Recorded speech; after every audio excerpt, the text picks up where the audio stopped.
Hello and welcome to the weekly VM Campos Comic Book Club. I'm your host, VM Campos.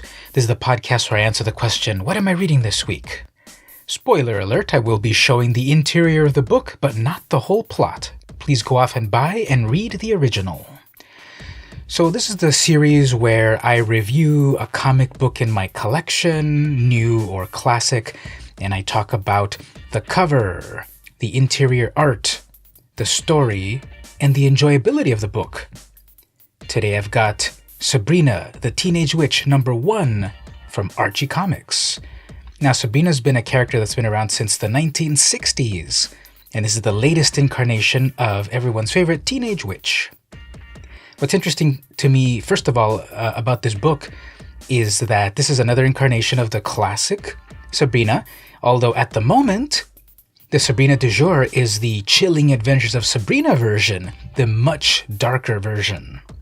This one is not the dark version, although it does have instances of something a little bit more mature. Looking at the synopsis here, Sabrina Spellman is a teenage witch who's struggling with balancing the double life of high school and her burgeoning powers. Newly relocated to Greendale with her aunts Hilda and Zelda, also witches, Sabrina is trying to make the best of being the new girl in town, which so far includes two intriguing love interests, an instant rivalry, a misfit that could turn into a BFF, and trying to save the high school, and maybe the world, from the crazy supernatural events. NBD. So that's a good intro to what the book is, which is also rated T for teen. I picked up the Adam Hughes variant cover, which I rate as a 5 out of 5. It's got a great look to it. This cover shows Sabrina flying over Greendale in her broomstick, Salem in tow, with Hughes' inimitable expressions. It's a really nice cover, very enjoyable, 5 out of 5. The creative team includes story by Kelly Thompson, art by Veronica and Andy Fish, lettering by Jack Morelli, and with a variety of variant covers by Stephanie Bushima, Adam Hughes, Victor Ibanez, and Sandra Lanz. The story starts off with the past. Some scary horror is happening. Is that a Wendigo? Someone is bloody and groggy. And then we go back in time 13 hours earlier to Sabrina's home. She's waking up. She's scuffling with Salem. Salem, really? Your butt right in my face before 8 a.m.? Think of it as a wake-up call with a punch. So, the story is fun. It's classic Sabrina, with modern teenage angst attributes. If you don't know anything about the character at this point, she's a witch, she's moved to a new town, she has to survive school, and that's the scariest thing besides monsters. Her well-meaning aunts live with her, and she's just trying to make it as a teen in these modern times, which is a good point. Is this taking place in the modern times, or is it from the past? It's got to be the modern times, because we have cell phones and everything.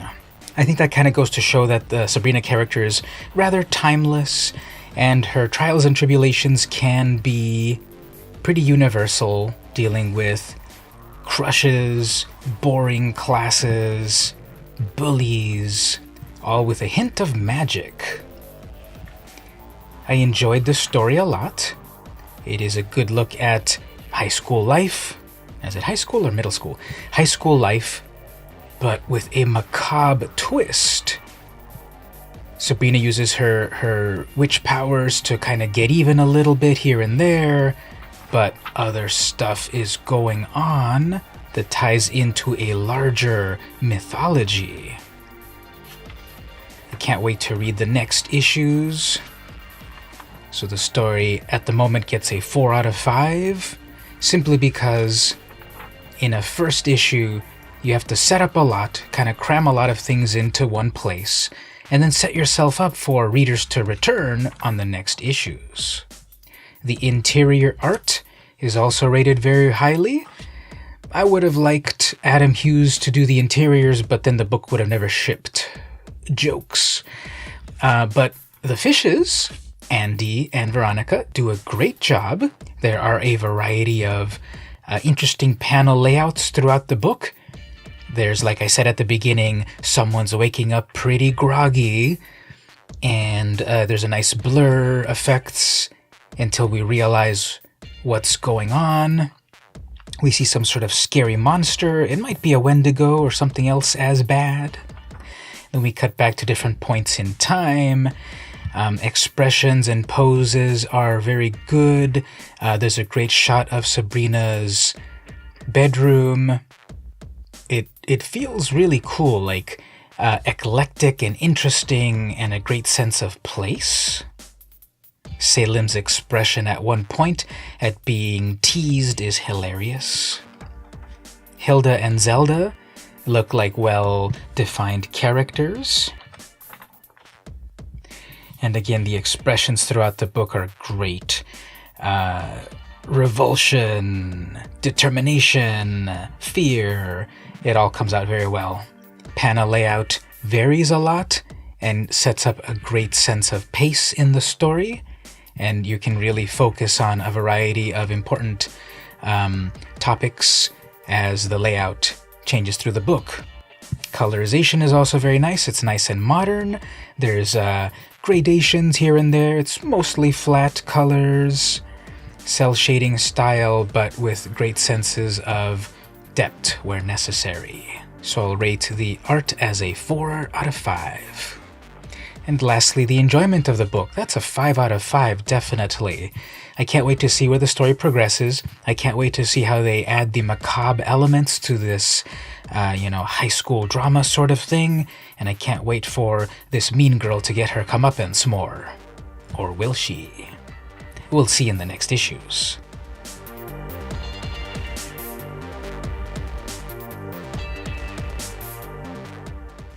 If we take a deeper look at the book, don't worry, I won't reveal every spoiler. I won't reveal the whole plot. What I like about the Archie book is, as you can see here, there's not a lot of ads. There really aren't any ads that break up the flow of the story. They save that until the end of the book, which I will jump there now so as not to ruin the story. And what I like is that they don't have to overly rely on selling the next adjacent books and such. They're at the end, like I said here. So we have, for example, Betty and Veronica, Vixens. This is kind of interesting. Archie has done like a cool job of taking these classic characters and changing them up and putting them into different situations in the modern times. So here's Betty and Veronica as badass bikers, on sale now, volume 1 and 2. Or what about this? Archie meets Batman 66. So the classic Adam West, Burt Ward, Batman TV show has existed in comic form for several years now. But what about the latest incarnation of Batman meeting Archie of the 60s? Dig Jughead's old furry vest. So this is all collected now. Gotham City meets Riverdale in this crossover graphic novel that brings together some of the most iconic characters in comics and television. That's fun. For a more modern and mature look at things, we've got Riverdale, The Day Before. This is a novel, a prequel prose novel that recaps what happens before. Find out what life was like in the town with pep before gunshots, guilt, and gossip changed Riverdale forever. We get a preview of Wings of Fire. Danger lies just below the surface. So this is a series where we've got dragons, or maybe they're wyverns, and they talk and have adventures, and it's magical and all of that. Book 1 and 2 from Scholastic. So they're a big name in the YA field of graphic novels. A couple more house ads. Now, honestly, I think these mini-mates are freaking ugly. I just hate their style. Full disclosure, I don't like Funko Pops. I don't like Dorbs, and I don't like these mini-mates. I don't know, I just don't like them. Their shapes have been too weird. Give me the McFarlane toys, or give me the classic posable toys of my youth. These, I don't know, I'll pass. Tell me in the comments if you like these, actually. Spider-Gwen's kind of cool. Not really. Okay, and then we've got Betty and Veronica, official Betty and Veronica merch. I totally need that chic little hat. Or what about one of these fun shirts? I hope it's in my size. And are these also part of their collection? Smack, smurp, smooch. I guess these are the sounds that they make when they're kissing Archie. BettyandVeronica.com. Couple more ads over here. Riverdale Season 3. So, TV show, and then the comic book, and just another perspective with other stories on sale now. The comic, based on the hit TV series, returns. I'm watching the Riverdale show, and it's so bonkers. Is that a show that's like so bad it's good, or is it just good and it's bad? I don't know.